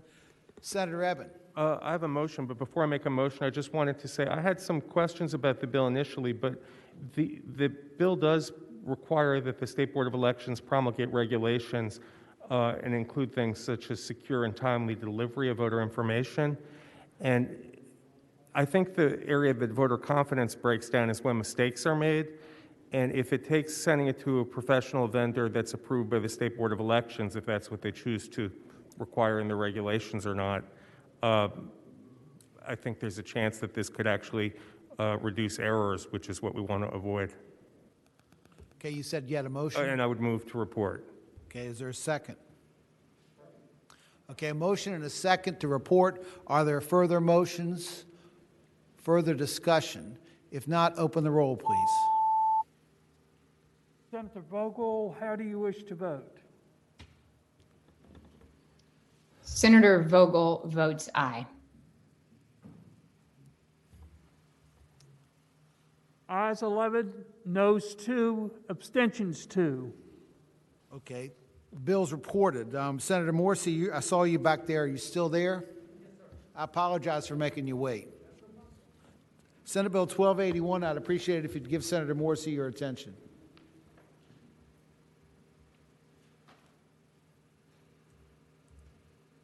Good afternoon, Mr. Chairman, members of the committee. Senate Bill 1281 eliminates. Good morning, Mr. Chairman. Good afternoon, Mr. Chairman, members. Senate Bill 1281 eliminates the residency requirement for general registrars. Specifically, this bill would eliminate the requirement that general registrars live within the locality that they serve. The law in Virginia right now is that registrars are required to live within that locality unless the population for that city or county is less than 25,000. So If it's less than 25,000, they have to just be a registered voter in the Commonwealth. What this bill would do was simply make the Virginia Code uniform for all general registrars, allowing the electoral boards to elect or appoint a qualified voter living in the Commonwealth. It doesn't alter anything else, any of their duties, and this bill was brought to me by my registrar, but endorsed by many others. Here is an example. A registrar lives in a contiguous county, but drives 45 minutes every day, 3 times a week to take care of that relative. This would allow the registrar to move in with the relative who needs care while still serving as a registrar in that jurisdiction. One other point, and then I'll take any questions, Mr. Chairman.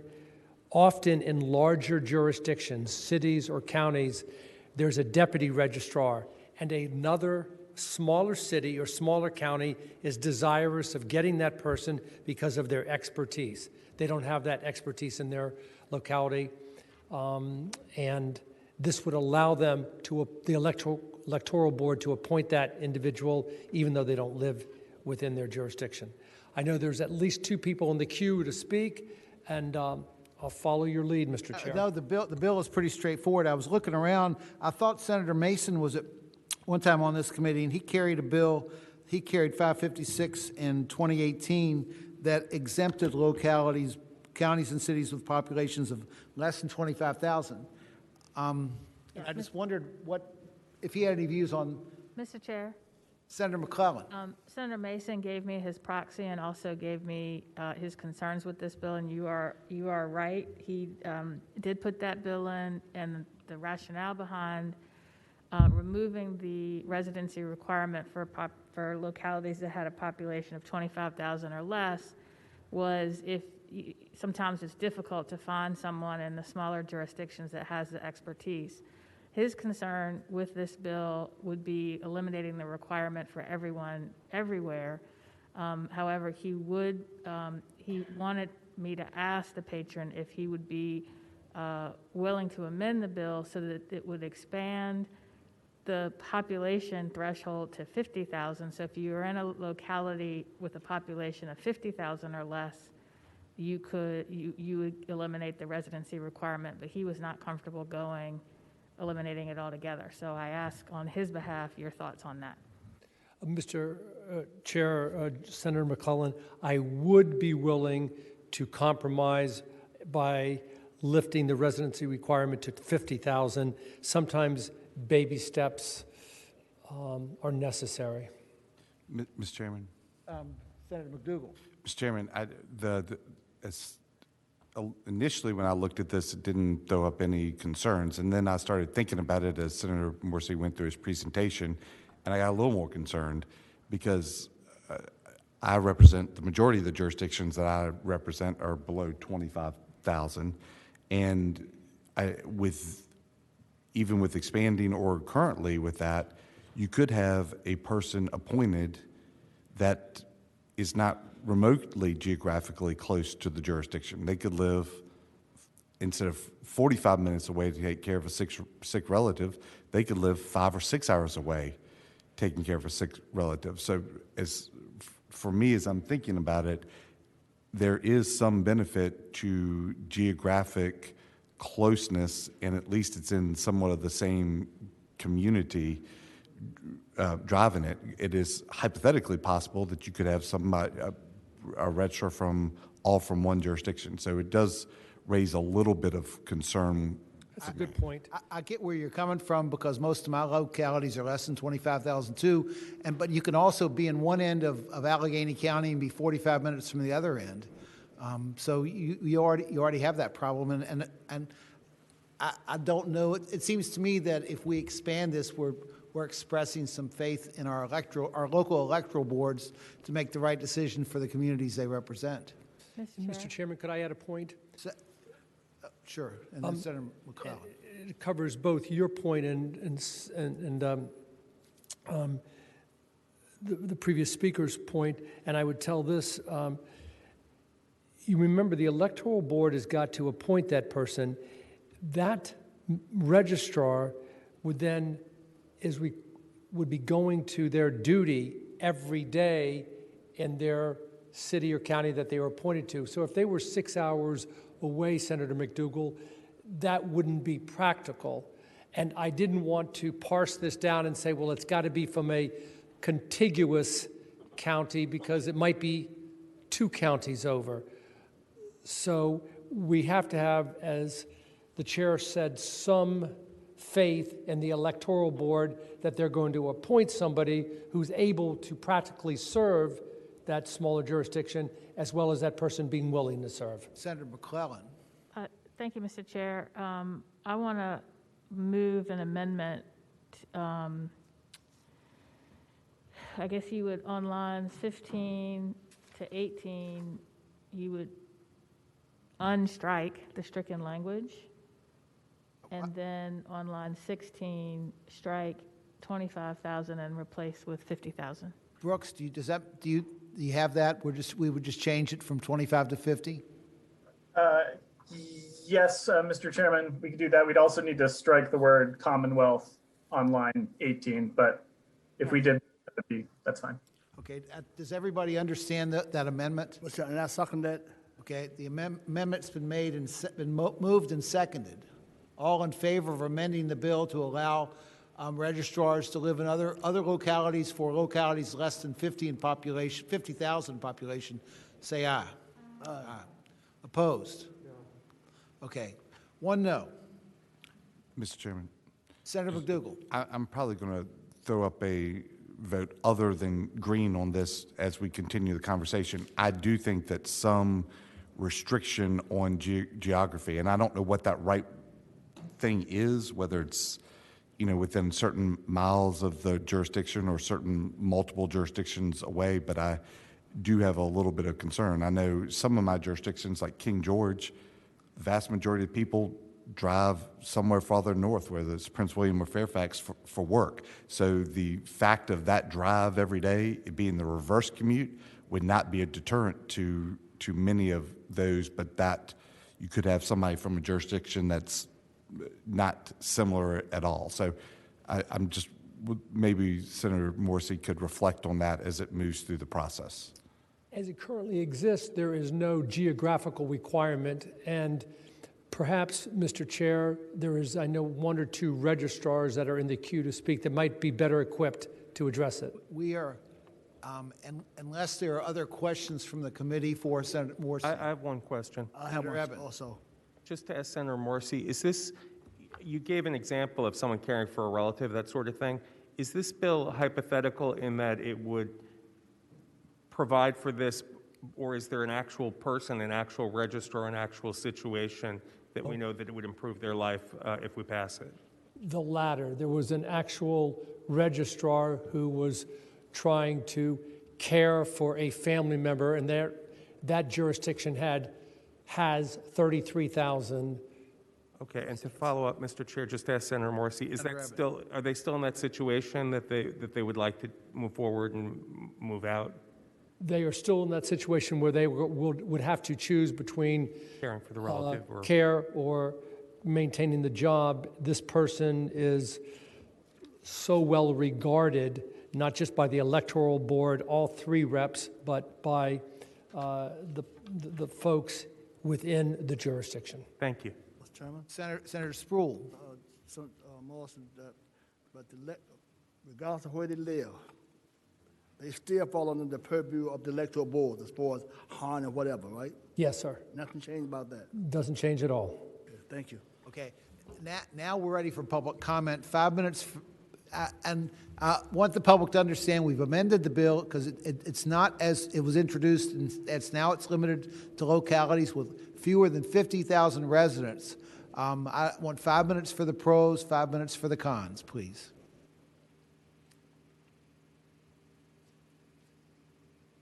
Are there those who want to speak in favor of the bill?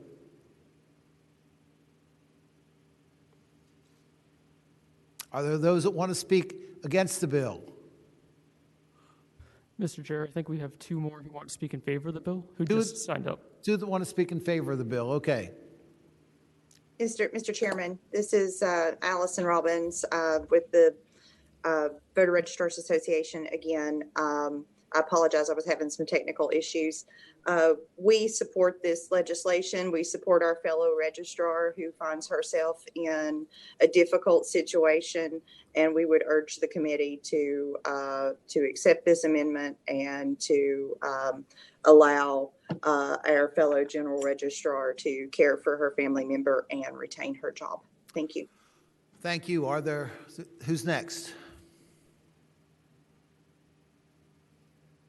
My name is Dave Berkey. I'm in the City of Falls Church as the General Registrar and Director of Elections. I originally went to Delegate Simon to get my position moved. The City of Falls Church is 2 square miles with 14,000 people. And those 2 square miles means that my family, and I got 4 children, couldn't live in the 1,400 square, or the 1,400 square feet that we had. And we couldn't afford on the government salary to move anywhere else in the City of Falls Church. And so our only way to continue me working for the City of Falls Church was to move out of the City of Falls Church. And we got this 25,000 put in, and I now live in Stafford and still work in the City of Falls Church very happily. And the Electoral Board continues to enjoy my service. And I am now in a situation where if I wanted to apply for the position in Fairfax County that the General Registrar position is being advertised, I cannot, because I do not live within Fairfax County, as that is a much larger jurisdiction. So those of us who get these skills as General Registrars, there's 133 of us, and I've been in this job over 11 years.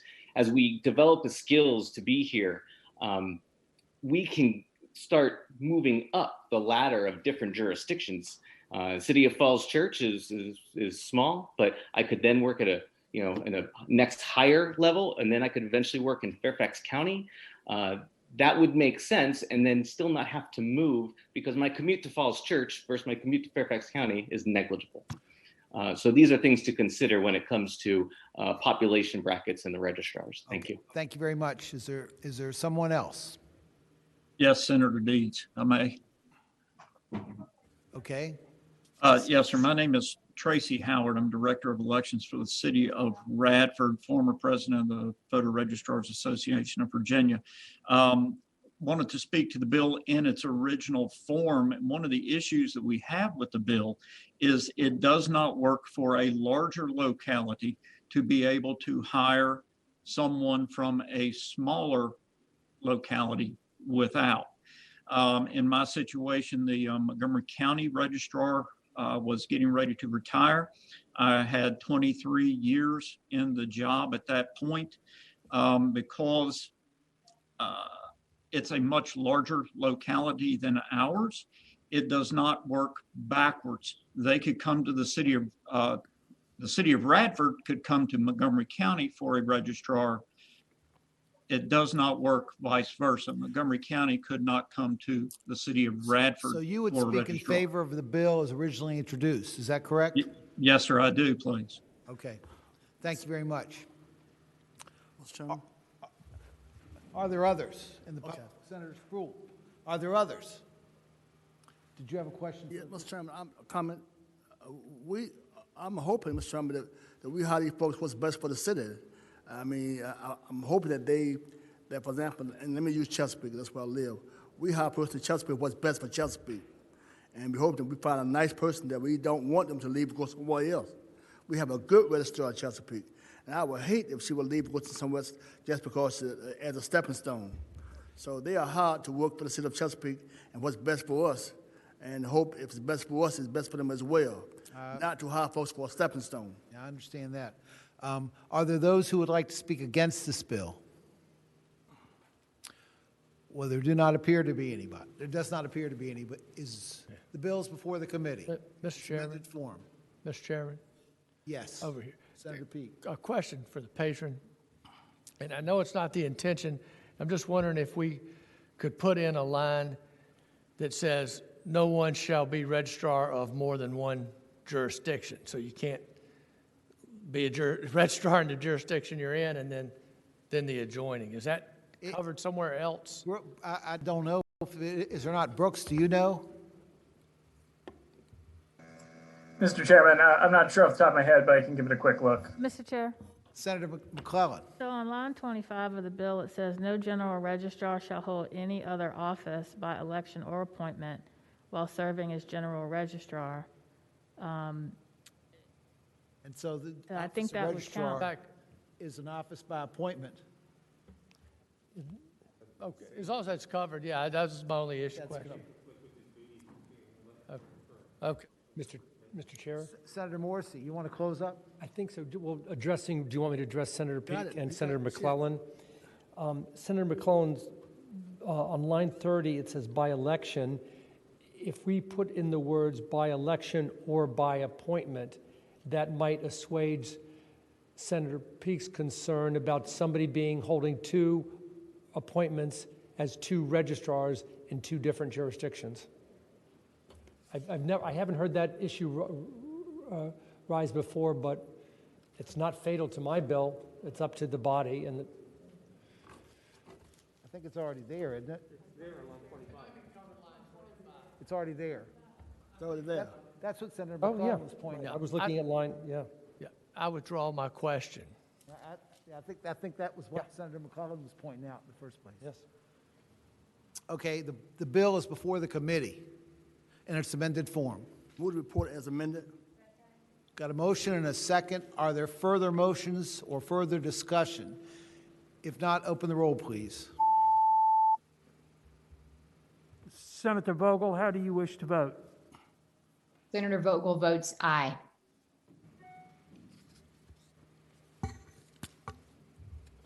Ayes 13, no 0, 2 abstentions. Okay, the bill's reported. Thank you, Senator Morrissey. Senator Favola, you're carrying up the rear. Are you here? I hope I'm the last one for your sake. You are the last one. And I don't know that we've killed enough bills yet. Well, last but not least, so that means you're going to rush it along. Did you want to just make a motion now? Mr. Chairman, I would refer you to Senate Bill 1097, and it's a bill you have seen before. What this bill does is it removes the second signature on an absentee ballot. The League of Women Voters, as you know, they've been strong proponents of this.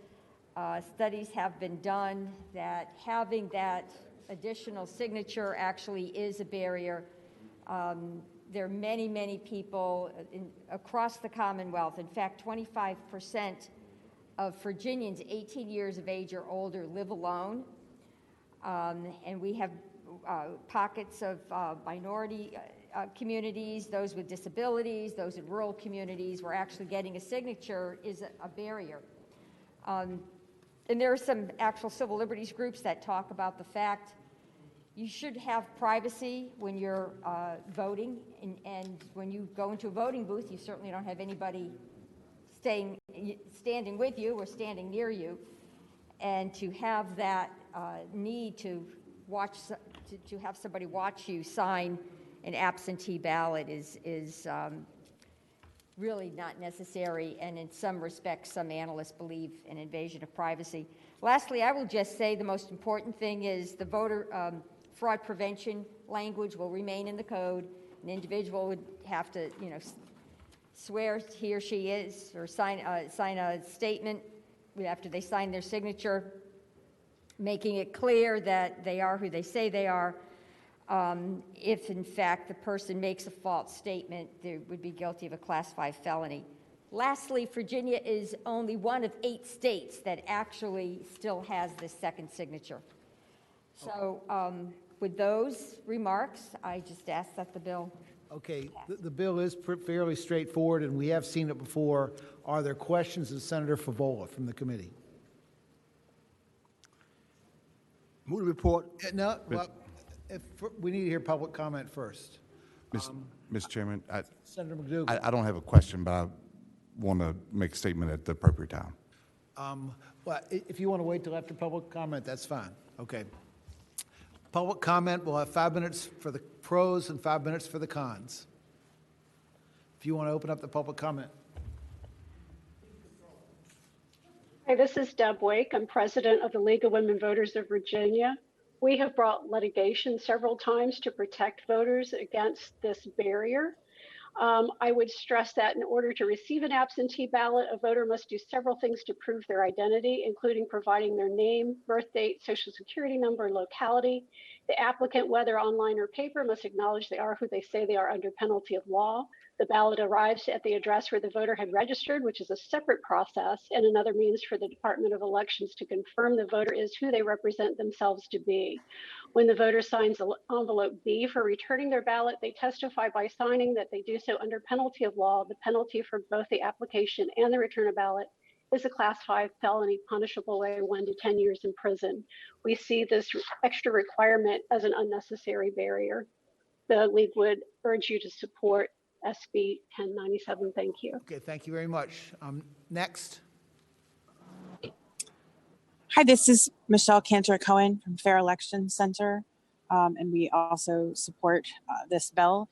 The witness requirement is a barrier to voting and is unnecessary because absentee voting is secured in multiple and more effective ways. For example, Virginians supply personal identification information when registering to vote and when identifying themselves to vote absentee. This requirement is particularly harmful to the many Virginians with disabilities, many of whom have significant mobility impairments, and particularly those who live alone. For that reason, it's difficult for many qualified voters to locate and coordinate a witness, and particularly at a time when many at-risk voters are continuing to self-isolate due to the pandemic. The witness requirement poses an unnecessary risk to both health and voting rights without any added benefit. So we urge you to support this bill and move it forward. Thank you very much. Who's next? Good afternoon, Mr. Chairman, members of the committee. I'm Michelle Callan, Deputy Solicitor General in the Office of the Attorney General. Since the General Assembly instituted the witness requirement, we've learned more about its costs and weighed against any benefits it might receive. First, we've seen that the witness requirement disproportionately impacts some groups of voters, such as those who live alone, and particularly older Virginians, people with disabilities, and voters of color. Second, we've learned that the witness requirement does very little, if anything, to prevent fraud. The pandemic gave us a case study in how unhelpful the witness requirement really is, because we now have had 3 elections without it, with no known increase in fraud. And that makes sense because Virginia has a plethora of other protections to prevent fraud, including harsh criminal penalties for voter malfeasance, requiring voters to give detailed identifying information to obtain absentee ballots, requiring absentee ballots to include a signed attestation, and cross-checking absentee ballots against the list of ballots requests. With this bill, the Commonwealth would be joining the overwhelming majority of sister states that do not impose this burden on vulnerable voters. The Attorney General, therefore, supports this bill, and I would be happy to answer any questions the committee may have at the appropriate time. Okay, thank you very much. Who's next?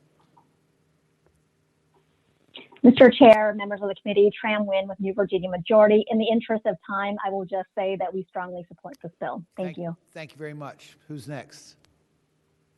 Mr. Chair, members of the committee, Anna Scholl with Progress Virginia, and for the reasons stated by my colleagues, we also strongly support the bill. Thank you very much. Who's next? Mr. Chair, Jeffrey Jacobs from Herndon, Virginia, and I strongly support this bill because, of course, one other issue that hasn't been brought up. When someone lives with an abuser, they're trapped in this COVID case. Sorry, I don't want to use my head. And of course, if their abuser is of a different political bent, they may be afraid, even if it's just a witness signature, to say, will you please sign this? That is why I do not think we should do this, because obviously that is putting the person that is in an abusive relationship in danger. Thank you. Thank you. Are there others? Who's next?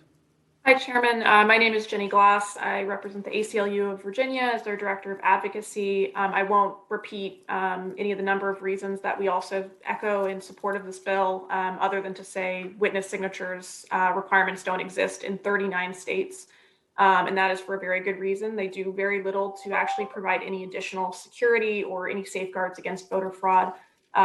We believe it's a veneer of security, and it only serves to make it more difficult for an eligible individual to vote. So we really ask that you support this bill and pass it today. Thank you. Thank you very much. We just have a few seconds left. I would ask you just to identify yourself, and if you're with a group, tell us who that is, but go ahead. Who's next? Thanks, Mr. Chairman. Irene Shin from the Virginia Civic Engagement Table. We also support this bill. Thank you very much. Who's next? Hi, my name is Betty Bowden, and I'm representing AARP Virginia, and we support Senate Bill 1097. Thank you. Thank you very much. Is there another? Hi, Mr. Chairman. This is Jasmine Wong with Nagasaki, Virginia. We support the bill. Thank you very much. Is there anybody else? Okay, are there those who want to speak against the bill? Well, Senator McDougal, I guess you're up. Thank you, Mr. Chairman. Mr. Chairman, back in the fall, I had a friend of mine brought to me a letter that he had received asking for his mother to get her absentee ballot. His mother had been dead for some time, and to his knowledge, she had not ever registered to vote.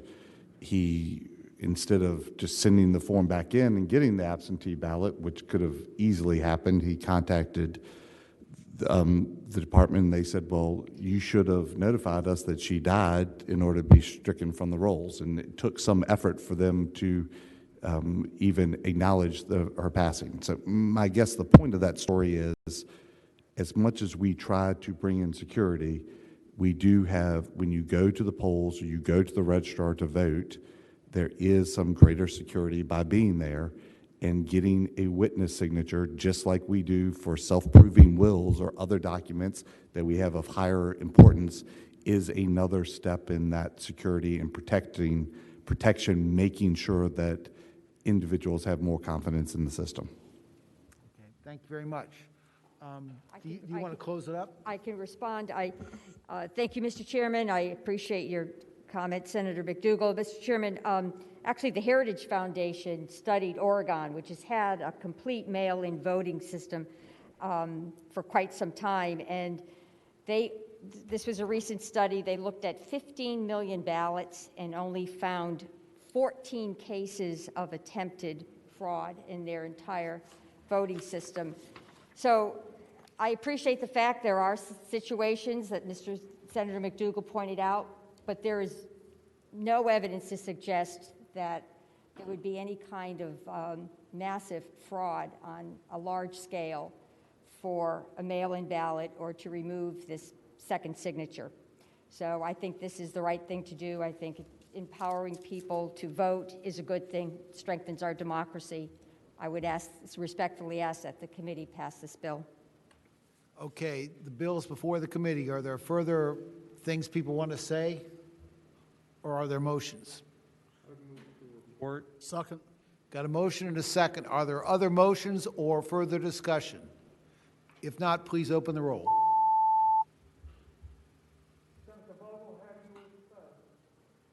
Senator Vogel votes no.